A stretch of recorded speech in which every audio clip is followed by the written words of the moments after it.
Pemirsa, berawal dari rekaman CCTV, satu tersangka curanmor yang merusakkan warga Keluang Musi Banyuasin ditangkap polisi. Tersangka sendiri merupakan kawanan curanmor yang selama ini meresahkan warga.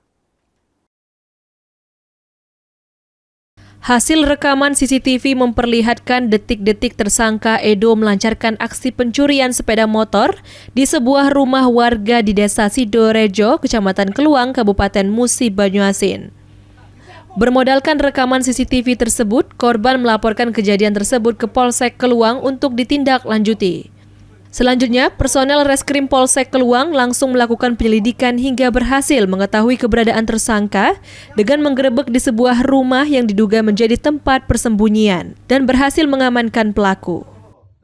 Kami mendapatkan informasi bahwasannya pelaku curanmor atas nama R berada di Desa Keluang, dan langsung saja kami melaksanakan gelar perkara dan melakukan penyelidikan terhadap pelaku.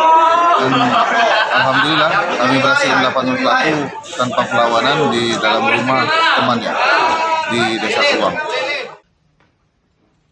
Atas perbuatannya, tersangka dijerat dengan pasal 363 Kitab Undang-Undang Hukum Pidana tentang pencurian dengan pemberatan. Sebagaimana diatur dalam Undang-Undang Nomor 1 Tahun 2023 tentang KUHP dengan ancaman pidana maksimal 9 tahun penjara.